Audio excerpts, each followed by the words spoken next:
కొత్త సంవత్సరం వచ్చింది. సో పార్టీని కూడా కొత్తగా మార్చేద్దాం, కొత్త ఊపుని తీసుకొద్దాం అని అనుకుంటోంది హస్తం పార్టీ. అందుకే ఏఐసిసిలో ప్రక్షాళన దిశగా అధిష్టానం అడుగులు వేస్తున్నట్లు మనకు సమాచారం అందుతోంది.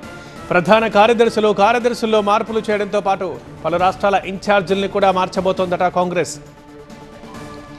4 రోజుల క్రితం బెల్గాంలో జరిగిన సిడబ్ల్యూసి సమావేశం పార్టీని సంస్థాగతంగా బలోపేతం చేయాలంటూ పిలుపునిచ్చింది. మార్పులు చేర్పులపై కాంగ్రెస్ అగ్రనాయకత్వం ఇప్పటికే కసరత్తు పూర్తి చేసింది. తెలంగాణ కాంగ్రెస్ ఇన్ఛార్జ్ దీపాదాస్ మున్షికి స్థానచలనం కల్పించబోతున్నట్లుగా తెలుస్తోంది. 2 రాష్ట్రాలకు ఇన్ఛార్జీలుగా ఉన్న వారికి ఒక రాష్ట్రానికే పరిమితం చేయాలని నిర్ణయించింది. తెలంగాణతో పాటు కేరళకి ఇన్ఛార్జ్గా ఉన్నారు దీపాదాస్. పార్టీ అధికారంలో ఉన్న రాష్ట్రాల్లో ఇన్ఛార్జీలుగా మాజీ ముఖ్యమంత్రులు లేదంటే సీనియర్ నేతలకు అవకాశం ఇవ్వాలని అధిష్టానం భావిస్తోంది. మా అసోసియేట్ ఎడిటర్ మహాత్మతో మాట్లాడదాం. మహాత్మా, మార్పులన్నీ జరిగిపోతాయా? ఎన్ని రోజుల్లో ఇది సాధ్యం? అండ్ దీపాదాస్ మున్షి స్థానచలనం తప్పదా? ఓఎస్ఎస్ ఫర్టిలిటీలో అమ్మ నాన్నలకి పర్సనలైజ్ ట్రీట్మెంట్ ఇచ్చారు. In the good hands of science. Mummy daddy అవ్వాలంటే ఓఎస్ఎస్ కి కాల్ చేయండి. రీసెంట్ గా జరిగిన కాంగ్రెస్ వర్కింగ్ కమిటీ సమావేశంలోనే ఒక ఇండికేషన్ అగ్రనాయకత్వం ఇచ్చింది. ఇక్కడి నుంచి పార్టీ సంస్థాగతంగా బలోపేతం చేయడం మీద దృష్టి పెట్టాలి, ప్రతి ఒక్కరూ దానికోసం శ్రమించాలి అంటూ సూచనలు ఇచ్చింది. దానికి తగ్గట్టుగానే ఏఐసిసిలో భారీ మార్పులకే శ్రీకారం చుట్టినట్టుగా తెలుస్తుంది. ఇందుకు సంబంధించిన కసరత్తును పూర్తి చేసినప్పటికీ మకర సంక్రమణం తర్వాత మంచి రోజులు వస్తాయి కాబట్టి అప్పుడు కొత్త టీమ్, కొత్త బాధ్యతలన్నింటినీ కూడా పరిష్కరించాలన్న ఆలోచనలో అధిష్టానం ఉన్నట్టుగా తెలుస్తుంది.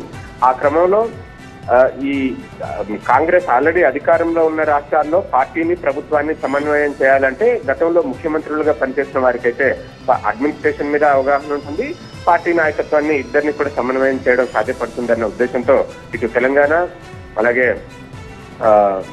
కర్ణాటక ఈ 2 కీలకమైన రాష్ట్రాలు, కాంగ్రెస్ అధికారంలో ఉన్న రాష్ట్రాల్లో ఈ 2 కీలకం. హిమాచల్ ప్రదేశ్ ఉన్నప్పటికీ కూడా ఈ 2 పెద్ద రాష్ట్రాలు కాబట్టి ఈ 2 రాష్ట్రాల మీద మోర్ ఫోకస్డ్ గా ఉందని చెప్పవచ్చు. దీనికి ఇటు అశోక్ గెహ్లాట్, రాజస్థాన్ మాజీ ముఖ్యమంత్రి, ఛత్తీస్గఢ్ మాజీ ముఖ్యమంత్రి భూపేష్ బఘేల్, ఈ ఇద్దరిని ఆ రాష్ట్రం ఈ రాష్ట్రం అంటే కర్ణాటక, తెలంగాణ చెరొక రాష్ట్రం బాధ్యతలు ఇద్దరికి కూడా అప్పగించే అవకాశం కనిపిస్తా ఉంది. ఈ క్రమంలో తెలంగాణకు భూపేష్ బఘేల్ పేరు ఎక్కువగా వినిపిస్తుంది. అలాగే జయరాం రమేష్ పేరును సైతం అధిష్టానం వైపు నుంచి పరిశీలనలో ఉన్నట్టుగా మనకు తెలుస్తా ఉంది.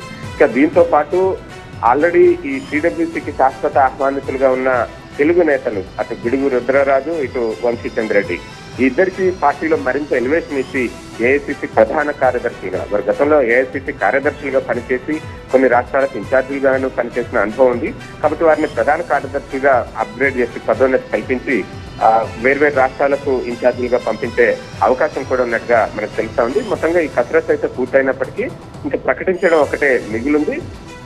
పార్టీని సంస్థాగతంగా బలోపేతం చేయడం మీదనే ఫోకస్ చేసి ఈ రకమైన మార్పులు చేర్పులకు శ్రీకారం చుట్టినట్టుగా తెలుస్తోంది. రైట్ మహాత్మా.